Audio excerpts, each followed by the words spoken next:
Grand Park and all parks are important because they're spaces that belong to everyone. We can run around, we can play with kids, we can make noise. Parks are places that we can really be free and at home in.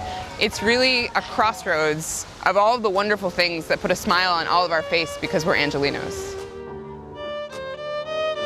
Today is the second day of Grand Park's Our LA Voices Springtime Arts Festival. This is the first of its kind, and it's a 3-day multidisciplinary arts festival celebrating all different kinds of artists from Los Angeles. We have theater performances, dance performances, music performances, spoken word, visual arts, so it's multidisciplinary. I like to say 3 generations on the same stage, all the ancestors are on the same page. I'm going to be sharing some poetry. Some of my students are going to be sharing poetry, and to be performing poetry live here today in the park to connect to everybody is just an extension of everything old is new again, what we've been doing since the beginning of time, but it's really at the same time very contemporary too. But what I like about spoken word poetry is that it's poetry for the people, it's poetry for everybody, and at an arts festival, what could be better than civic poetry, poetry about LA. City, bringing you back in the dense mosaic, punctuating the power of place in this distinctive social space you call your own home.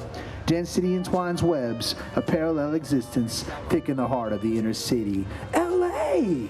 We are here to perform Sneaker Suites. It's a multimedia hip-hop dance theater performance about sneakers. So many sneakers, so little time.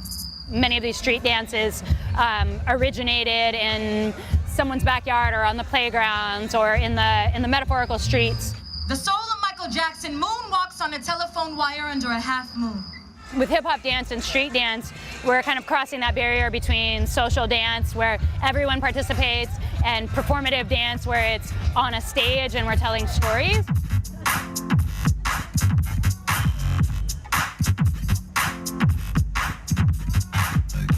When there are cultural events that are being put on, like today, whether it's a DJ or a live band or artistic works that's being showcased, it's really critical for us to utilize this park to be able to do that, to convey all the voices of Los Angeles County. And I'm really happy that we're doing this again this year in concert with Jardín de Artes, which means art in the garden. Printmakers call it chatter. Yeah, and so it kind of leaves, you see, like the background, and it still has that feeling of like a wood cut or a linoleum cut.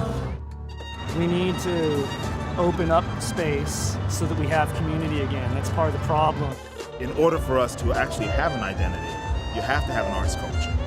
And you have to nurture that arts culture, and you have to be able to have a place for that arts culture to be exposed, seen by a wide array of audience members. Music is such a big part of what I do, and I feel like music builds community, and parks are all about community, so I feel like it's just a perfect space to share what I do.